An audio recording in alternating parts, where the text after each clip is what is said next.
Hello advocates, आज के इस वीडियो में हम बात करेंगे AIBE20 का फॉर्म आप कैसे भर सकते हैं। उसके लिए गूगल में सर्च करो AIBE।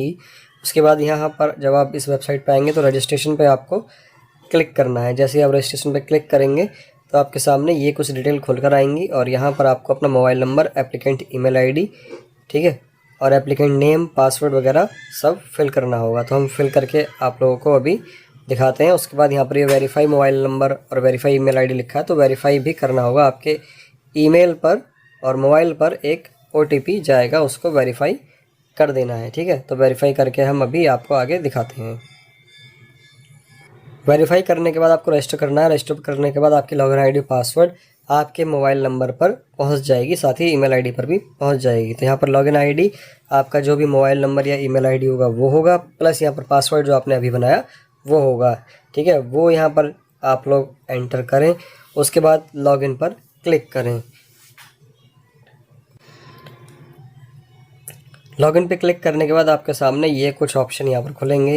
इधर लिखा होगा ग्रीन कलर में अप्लाई, ठीक है। तो ये अप्लाई आप लोगों को AIBE20 के लिए करना है और इस पर हम क्लिक करते हैं तो यहाँ पर आपका ये सब डिटेल खुल कर आएगी, ठीक है।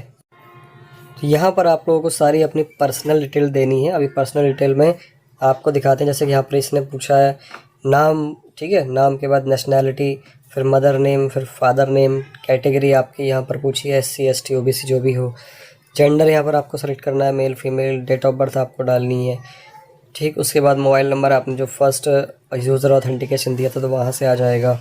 उसके बाद आपको यहाँ पर गवर्नमेंट ID टाइप, आपके पास आधार कार्ड, पैन कार्ड जो भी है वो बताना है।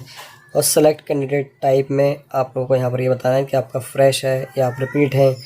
और जैसे ही आप नीचे की तरफ आते हैं तो यहाँ पर एक ऑप्शन आपको और मिलता है, are you candidate without enrollment certificate और फाइनल सेमेस्टर। तो यहाँ पर जैसे आप क्लिक करेंगे तो यहाँ पर डाउनलोड का एक ऑप्शन आएगा, उसको डाउनलोड कर लीजिए। यह एक अंडरटेकिंग है, इसको भर कर देना है। अब इसको किन को भर कर देना है अभी हम आगे आपको बता देते हैं, ठीक है। वैसे तो यहाँ पर नाम वगैरह ही पूछा गया है और कुछ नहीं पूछा है ज़्यादा डिटेल, ठीक है। नीचे की तरफ भी सब यही डिटेल पूछी है बेसिक सी, जो आप लोग खुद भर सकते हैं, ठीक है। तो इसको डाउनलोड कर लेते हैं पहले। अब यहाँ पर देखिए, पहले जो इसमें दिया हुआ है वो यहाँ पर आप लोग देखें कि फर्स्ट में तो आपको अपना नाम लिखना है, सेकंड वाले कॉलम में आपको फादर का नाम लिखना है, फिर अपना एड्रेस यहाँ पर दे देना है। उसके बाद नीचे की तरफ यहाँ पर 4 ऑप्शन दिए हुए हैं, इन 4 में से कोई एक पर आपको टिक करना है और यहाँ पर जो 4 ऑप्शन दिए हैं उनको भी ऐसे ही फिल करना है। अब जैसे कि मान लीजिए कि यहाँ पर फर्स्ट में लिखा हुआ है कि I am a final year final semester law student with no backlog from previous semester. I am currently enrolled in a BCI recognized university or college approved by the BCI and affiliated with a BCI recognized university. मतलब I am a final year final semester law students, मैं final year final semester का student हूँ, कोई backlog नहीं है और currently enrol हूँ BCI के रिकॉग्नाइज यूनिवर्सिटी में, कॉलेज में, ठीक है। अगर आप केवल स्टूडेंट हैं, ठीक है, तब के लिए हैं। अभी आप पढ़ रहे हैं, मान लीजिए आप 5th सेमेस्टर में हैं या फिर अभी 6th सेमेस्टर में हैं, तो आपको फर्स्ट ऑप्शन चूज करना है। सेकंड ऑप्शन क्या है कि I have complete my final semester exam, मेरे फाइनल सेमेस्टर के एग्जाम क्लियर हो गए, विद नो बैकलॉग, कोई बैक नहीं है, and I am waiting for final result, आपके एग्जाम क्लियर हो गए हैं लेकिन आपका रिजल्ट नहीं आया है, ठीक है। तो आपको सेकेंड ऑप्शन चूज करना है। फर्स्ट वाले में फाइनल सेमेस्टर स्टूडेंट हैं आप और सेकंड वाले में आपके एग्जाम हो चुके हैं फाइनल सेमेस्टर के। अब थर्ड वाला क्या है कि अगर आप लोग हैं I am a law student who has not yet enrol with the state bar council, मेरा लॉ ग्रेजुएशन कंप्लीट हो चुका है बट मेरा स्टेट बार काउंसिल जो रजिस्ट्रेशन है वो कंप्लीट नहीं हुआ है और ना ही मुझे अभी तक अपनी डिग्री मिली है, तो आपको थर्ड वाला ऑप्शन चूज़ करना है। अभी जितने भी ऐसे स्टूडेंट्स हैं जिनका रिजल्ट आ चुका है, जिनकी कोई बैक नहीं है, ठीक है, और उन्होंने अपना स्टेट बार काउंसिल में रजिस्ट्रेशन नहीं कराया है या चल रहा है, अभी प्रोसेस में है अभी, तो उनको थर्ड ऑप्शन चूज करना है। फोर्थ ऑप्शन किन के लिए है कि I am a law graduate currently employed in a company, ठीक है, जॉब या सर्विस जो भी है, and have either not enroll or surrender my enrollment due to my employment. I understand that if I pass AIB, I will be eligible for enrollment for 6 months. After this period, I will need to reappear for AIB to continue practicing law. ठीक है। इसमें कहा गया है कि आप लोग graduate हैं और करंटली आप लोग एम्प्लॉय कहीं हैं किसी कंपनी में। अगर आप काम कर रहे हैं किसी कंपनी में और या फिर आपने सरेंडर कर दिया था तो आप लोगों को यहाँ पर वापस से सब काम करना पड़ेगा, रजिस्ट्रेशन वगैरह कराना पड़ेगा।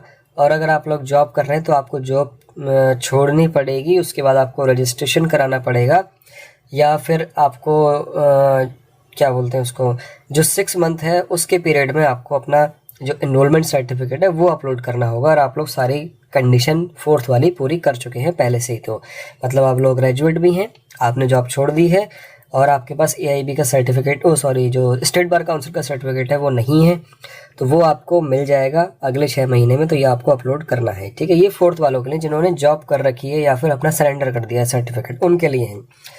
तो यहाँ पर हमारा जो मेन है वो हम 3rd वाला ही सिलेक्ट करेंगे, क्योंकि बहुत सारे स्टूडेंट लॉ ग्रेजुएट हैं और उन्होंने अभी तक स्टेट बार काउंसिल में रजिस्ट्रेशन नहीं कराया है, क्योंकि उनका रिजल्ट जो है हाल फिलहाल में ही पब्लिश हुआ है। 3rd वाला ऑप्शन तभी चूज़ करना है जब आपकी कोई बैक ना लगी हुई हो पिछले किसी सेमेस्टर में, क्लियर हो गई हो वो एक अलग बात है, लेकिन अब बची ना हो कोई बैक, ठीक है। ये सारा करके आप लोगों को देना है। और यहाँ पर नीचे की तरफ अपने सिग्नेचर ऑफ कैंडिडेट यहाँ पर लिखा हुआ है, नेम ऑफ कैंडिडेट यहाँ लिखा है, डेट है, प्लेस है और कॉन्टैक्ट इन्फॉर्मेशन आपकी जो फ़ोन नंबर ईमेल है वो आपको यहाँ पर देना है, ठीक है। यहाँ पर क्लियर भी कर दिया है कि फाइनल ईयर लॉ स्टूडेंट मतलब क्या है कि सेल्फ अटेस्ट एक scan marksheet for each semester इसमें आपकी लगेगी, नॉट क्लिकेड फॉर मोबाइल, मतलब स्कैन की हुई हो। For the LLB 3 year marksheet of 1st semester two 5th semester तक की, अगर आप फर्स्ट वाले ऑप्शन में आते हैं फाइनल ईयर लॉ स्टूडेंट्स हैं तो, और 5 ईयर वाले के लिए 1 से लेके 9th सेमेस्टर तक की मार्कशीट लगेगी। लेकिन जो कंप्लीट कर चुके हैं यानी कि 3rd वाले में आ रहे हैं तो उनको 1 से लेके 6 सेमेस्टर तक की स्कैन की हुई मार्कशीट लगानी है, और ऐसे ही 5 ईयर LLB वालों को 1 से लेके 10 तक की स्कैन की हुई मार्कशीट लगानी है, ठीक है। वो कहाँ लगानी है अभी आगे हम आपको बताएंगे। ऐसे ही आप लोगों को जब इस फॉर्म में आप आएंगे तो यहाँ पर देखो क्लियर वही लिखा हुआ है जो पहले अभी मैंने आपको बताया कि I'm a final semester law student with no backlog.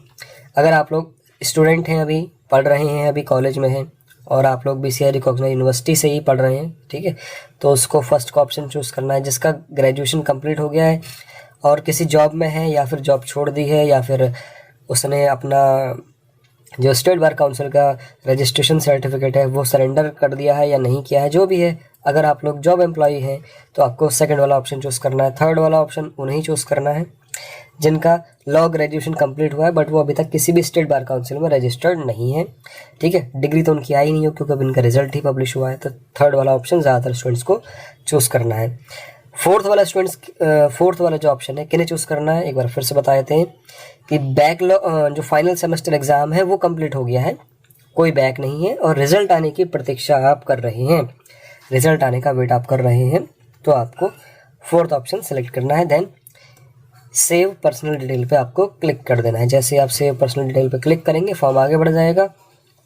अच्छा, ये जो डिक्लेरेशन फॉर्म है ये आपको अपलोड कहाँ पर करना है वो हम आपको बताते हैं। तो देखो, डिक्लेरेशन फॉर्म अपलोड करने के लिए आप लोगों को आना है, यहाँ पर नेक्स्ट कीजिए, फिर नेक्स्ट, उसके बाद फिर नेक्स्ट करते हैं।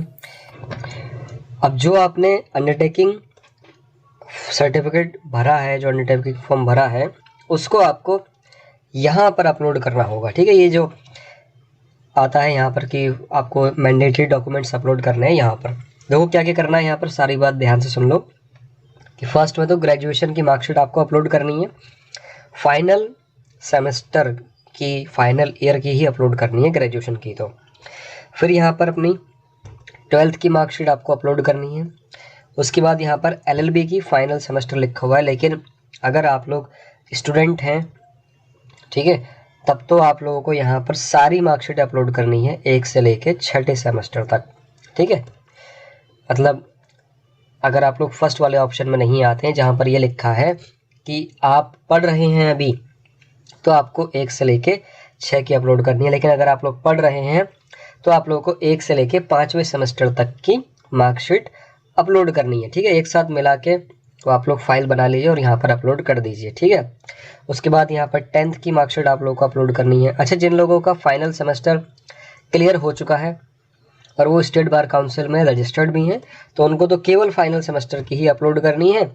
ठीक है, और यहाँ पर एनरोलमेंट सर्टिफिकेट अपलोड कर देना है। लेकिन जो बाकी के स्टूडेंट्स हैं, जो लोग अंडरटेकिंग फॉर्म भर रहे हैं, तो उनको डिक्लेरेशन फॉर्म यहाँ पर अपलोड करना है। ठीक है, डिक्लेरेशन फॉर्म ही यहाँ पर एनरोलमेंट सर्टिफिकेट आपका हो जाएगा। उसके बाद आगे आपको बढ़ना है। जैसे आप आगे बढ़ेंगे तो आपको एड्रेस डिटेल जो है यहाँ पर आपको देनी है। अपनी एड्रेस डिटेल सब सबमिट करने के बाद एजुकेशन क्वालिफिकेशन यहाँ पर पूछी गई है, तो एजुकेशन क्वालिफिकेशन में आपको 10th 12th की सारी डिटेल आपको देनी है। Then save basic education qualification पे क्लिक करना है। उसके बाद LLB की सारी इन्फॉर्मेशन देनी है। इधर आपको, अगर आप लोगों ने अंडर ग्रेजुएट कोर्स या पोस्ट ग्रेजुएट कोर्स किया हुआ है तो उसकी डिटेल भी आप लोगों को इसी फॉर्म में देनी है। देन सेव बेसिक एजुकेशन पे क्लिक करके नीचे की तरफ आप एडिशनल क्वालिफिकेशन भी अपनी दे सकते हैं, अगर कुछ किया हुआ है तो। नहीं है तो सिंपल से आप लोग ऊपर की तरफ डिटेल भरिए और उसके बाद अपनी LLB या BLLB डिटेल भरिए और सबमिट एजुकेशन क्वालिफिकेशन पर क्लिक करके फॉर्म को आप आगे बढ़ा सकते हैं। ठीक है, जब आप फॉर्म को आगे बढ़ाएंगे तो इधर एग्जामिनेशन डिटेल पूछी गई है, तो ये IB20 को आपको बताना होगा कि आपको सेंटर कहाँ पर चाहिए।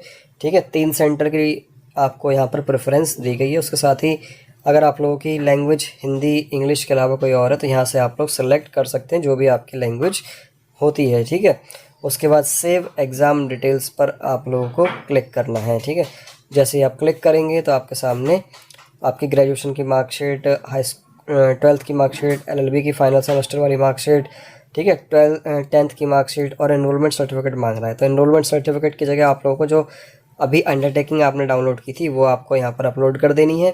ठीक है, और सारे जो डॉक्यूमेंट्स हैं वो आपको अपलोड करने के बाद नेक्स्ट पर क्लिक करना है। जैसे ही आप नेक्स्ट पर क्लिक करेंगे तो आपके सामने आपके फॉर्म का जो प्रीव्यू है वो खुलकर आ जाएगा। ठीक है, यहाँ पर करते हैं तो यहाँ पर देखिए सब डिक्लेरेशन वगैरह आ जाएगी आपको। तो यहाँ पर अपना फॉर्म जो है एक बार चेक कर लेना है कि कोई गलती तो नहीं है। उसके बाद ही आप लोगों को सबमिट एप्लीकेशन पर क्लिक करना है, क्योंकि एक बार सबमिट होने के बाद दोबारा एडिट ये नहीं किया जा सकता है। ठीक है, तो फॉर्म को आगे बढ़ा